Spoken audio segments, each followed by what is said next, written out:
The Casio Celviano line, one of the newer additions to the digital piano world. Today we're looking at the AP series of them, and we're going to be listening to some of the features, the sounds, and talking about what it has to offer as a beginner intermediate price point.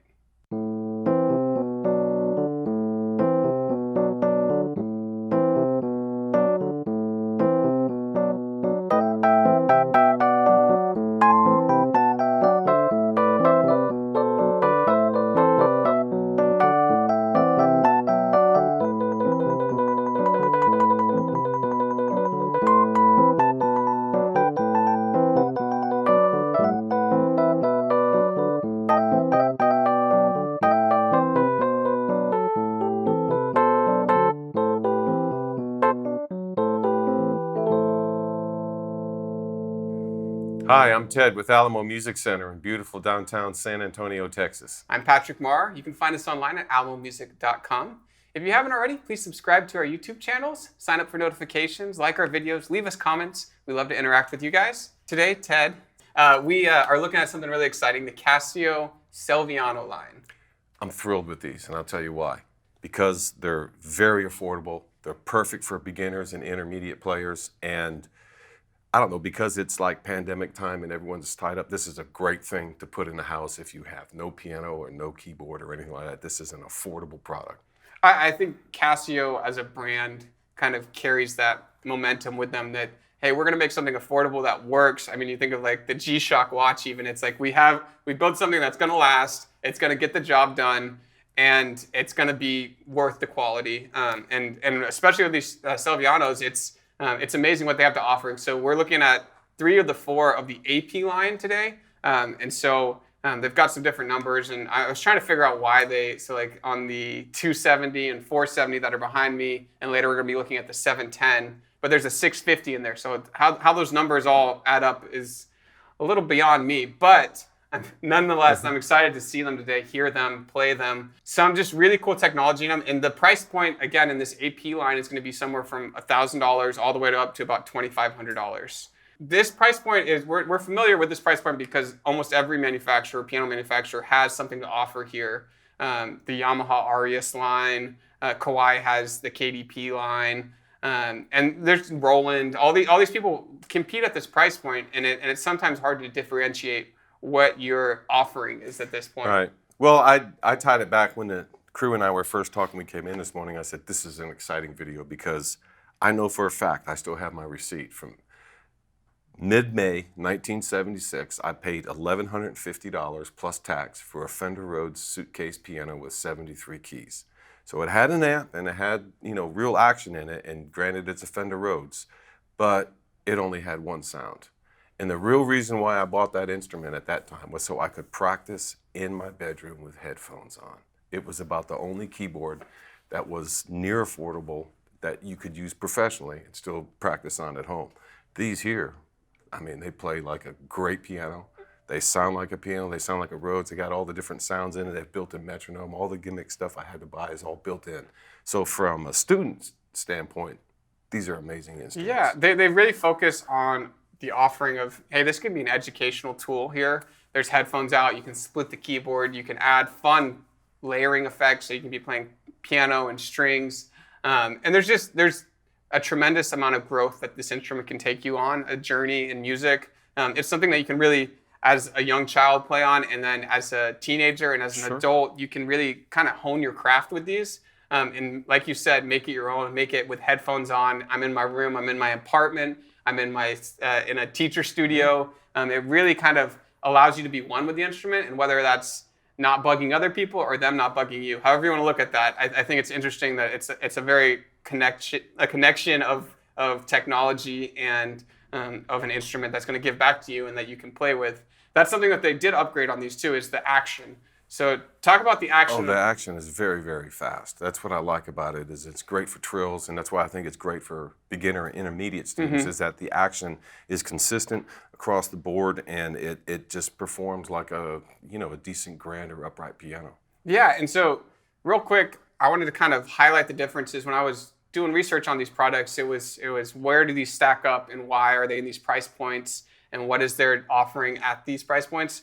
So on the 270, which is kind of the most stripped down basic version. You got 22 voices, the New York piano sound. They have two versions of the crayon piano in there, and you can play those. They sound great. It has, what I appreciate about this whole series is it has the same action consistent through. And so they're saying this is a good action. Can be on a $1,000 piano, and this can be on a $2,500 digital piano. It's responsive. It's a great action. And so they're really proud of that. It's a graded hammers. Explain graded hammers. Graded hammers are kind of a technological clone of what you find inside a grand piano. A grand piano has larger strings that are wrapped, so the hammers are much bigger. And then as they go up, the hammers get smaller to where they're almost just like little wedges up toward the top. And so because the hammers are large and then they're small, well, of course, the weight goes from heavier to light. And you don't need to really pound on the high end of a piano to get those high frequencies to come out. The hammer does all the work. The action does all the work on a real piano and on these as well. So it's nice to have that graded hammer because you can feel gradually how the action gets a little lighter, and it supports your touch between two hands. If your piano teacher has told you, hey, you need to get something that has graded hammer action, this fits the bill here. And they like I said, they have it in each model, all 4 of the AP line. So moving up from the 270, you have 2 speakers on it too, like 2 8-watt speakers. You move up to the 470, same amount of voices in it, but you just get a little bit more wattage from the speakers. More oomph. Yeah, you get a little bit more oomph. So today we're going to be listening to both of these, and tell us if you hear a difference, because there is slight variations when you move up the line. And then the 710, which we'll be looking at last, is what I'm most excited for. This one has, what they've done really is they've taken 3 amazing piano sounds. One, they actually worked with Bechstein on it out of Berlin, which is a very, very fancy, amazing piano manufacturer. Pianos. And they're just one of the richest histories of piano manufacturing. But they also have these things called a Vienna piano, and they have one called a Hamburg piano. So on the lower models, they call it the New York piano, and that harks to, I think, a company in New York. Right. Someone might know it, Steinway. But you look at this highest end one, the 710, and they're called the Hamburg piano, the Vienna, and the Berlin, which is the Bechstein. They don't name the other 2, but we know what they are. Yep. The Hamburg is going to be Steinway Hamburg, which is the high-end Steinways are made out of Hamburg, Germany. And the Vienna is going to be Bosendorfer, made out of Austria. So just amazing, amazing instruments. We're super excited to show you those today. So you can hear the differences. There's also a lot more control on the 710. You have a lot more buttons. You have a little display screen. And also on the one that we're not looking at today, the 650, we were going to skip over that one today because it has kind of the same controls as the 710. But instead of having high-end piano sounds, it has 250 voices. So it has a whole bunch of usability when you want to do synthesizers and do organs and do a lot more of the sounds. And if that's going to be more fun for you, that might be the option for you, the 650. If practicing piano and having a high quality, high sound sample, the 710 might be the one. I also wanted to touch on the Air real quick. So Ted, we looked at that. That was the acoustic and intelligent resonator. And so explain what piano manufacturers do with these verbiages. You see them all over the place. Yeah, it allows you to go inside and alter some of the structures within the technology of how the sound is made. Some of the things you can alter is sometimes they put key weight, they put some kind of action things in there. They also change the type of hammer or how long the sound goes before it begins to drop off. The resonance. The resonance. And then you can also adjust the overall tone in the timbre. It's kind of like instead of having bass, mid, and treble, well, you have a whole graph of things you can go in there and change on. Yeah, so I mean, it makes it super versatile. They also on this action have made it adjustable, so you can have a heavier action, a lighter action, and that just has to do with the responsiveness of the sensor. So your mind thinks, oh, this feels heavier. The keys just got heavier. How did it do that? But really, it's just the responsiveness. For the sound. It's the response of the sound to your hand touch. And so it feels like it's a much lighter keyboard action. That's kind of the cool thing about digital pianos. Well, Ted, are you excited to play these? I'm excited to play these, and I'm going to, for the most part, demonstrate the same kind of things on each one. Okay. So that the differences hopefully will shine out or stand out a little bit more. And we're excited to really hear the differences in those pianos when you move from the 270, 470 up to the 710. So today, Ted's going to play for you. We're going to hear some amazing music, so stay with us.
My first comment is, besides the action and how great they all played, is the one thing I noticed is on each model there's a different way to access changing the sounds and using the buttons. And of course, the higher, more expensive model you get, it's easier to just push buttons. But for the most part, I realized that about maybe just a little under half, maybe about 40% of the people are always going to use this as nothing but a piano. They may never even adjust the volume or use the metronome or change sound. So in that feature, the defaults are nice. You turn it on and it's right there. To go in and change some of the other models, once you figure it out, it works just the same, but it does take a little bit of, fooling around with it. But I will tell you, the action is amazing on all of these pianos. Yeah, They no, play great. from my perspective, they sounded great, all of them. I really enjoyed hearing it as you go up, and wattage on a speaker system. I know we talk about this a lot. It's not a lot of how loud it can be.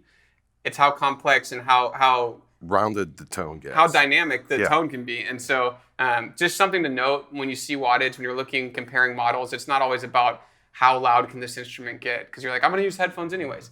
It's about how dynamic it can sound. When you're playing a piano, how important is that dynamic range? And it's real important. And playing into something and getting loud passages and getting softer passages, it just makes it more fun and more engaging. So they're just really exciting instruments here today. Again, this is the AP series from Casio, the Celviano line. We looked at the 270, the AP-270. We looked at the AP-470.